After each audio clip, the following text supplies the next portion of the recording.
Hello, Cancer, Sun, Moon, Rising, and Venus signs. Kamusta kayo? Sana po ay nasa mabuti kayong kalagayan. Welcome back po sa Star Tarot. Kung bago kayo dito, welcome din kayo. Thank you for your support. I truly appreciate it. God bless you all. Cancer, pa una mensahe ninyo, Chameleon. Sorry po. Stay in the background and adapt to the situation rather than being conspicuous and attempting to direct the course of events. So, parang ano kayo muna ngayon, nasa backseat, no? Hindi muna kayo ngayon ang magdadrive, kundi kayo ngayon yung pasahero muna. Maghihintay lang kayo, mag-observe, 'di ba? At maghihintay na kung anong direction ang ibibigay sa iyo ng kung sino man. So, hindi kayo ngayon yung parang nasa yin energy kayo, na hindi kayo yung magtitimon, no, ng sitwasyon. So, yun ang ganap ng iba sa inyo sa ngayon, Cancer.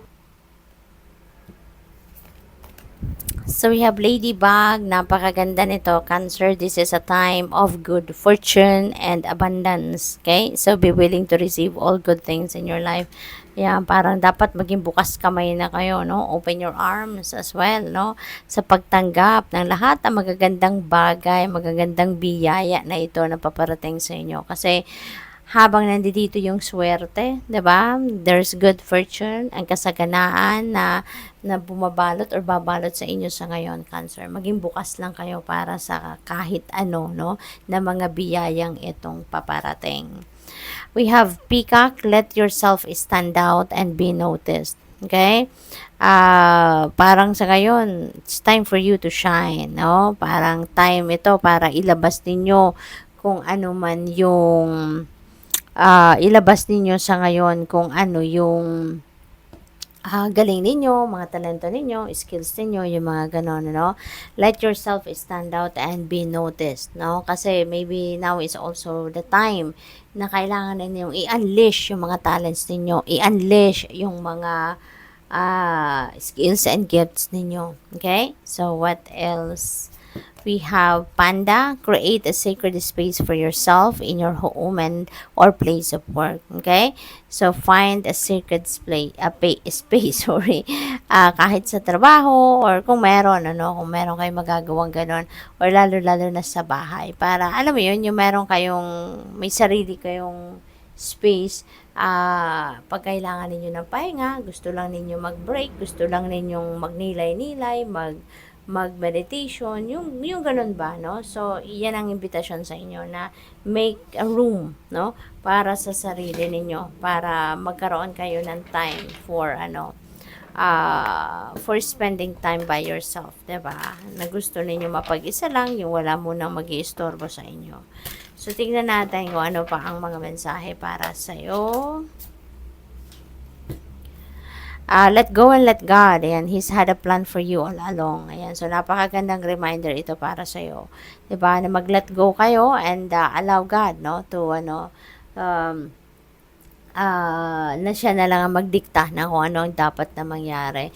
Kasi siguro ang iba sa inyo nag-i-insist, no? Baka ginagawa ninyo ang lahat para ipagpilitan, 'di ba? Kung ano yung mga gusto ninyo mangyari, ipinagpipilitan siguro ninyo kung ano yung outcome, no, na gusto ninyong makita, yung ganon. But now, you are going to you are going to release that, no? At kayo na magla-let go, kayo na ang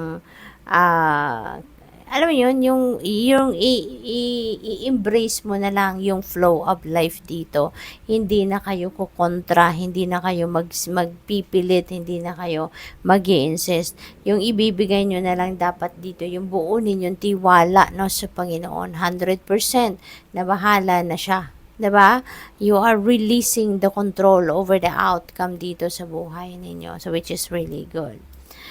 Sometimes you may think God isn't listening because He didn't answer your prayer. Later, you may be thanking God for that unanswered prayer. Yan, yung parang mga blessing in disguise ito, 'di ba?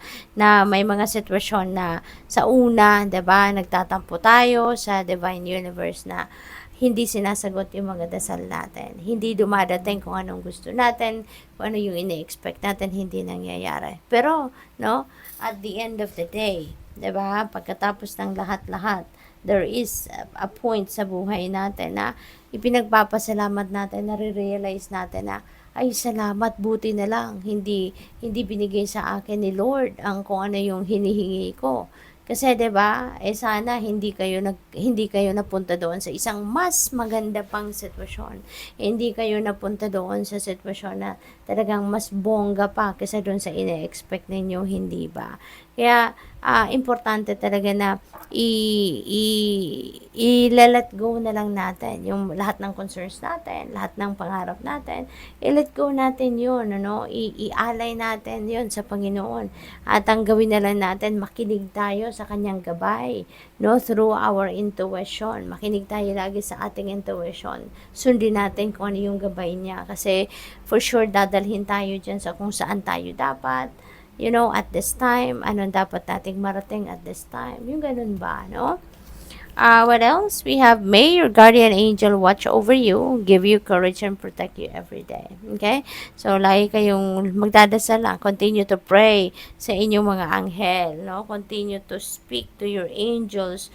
Kasi yan ang magbibigay sa inyo ng guidance. No? Lagi ka na lang tutulungan, babantayan, at tutulungan kayo na maging matapang kayo, poprotektahan kayo, yung mga ganun ba.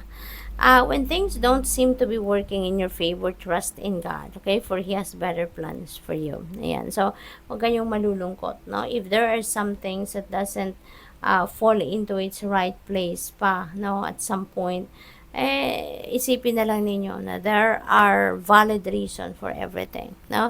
There is a valid reason for everything. Meron at merong rason ang kung bakit nangyayari ang specific situation sa buhay natin. Okay? Kaya wag tayong magtampo, wag tayong malungkot, 'di ba? Kasi lahat ng 'yan, may dahilan 'yan. Lahat ng 'yan, is for our highest good. So good luck. Thank you for watching. Love and light. Namaste.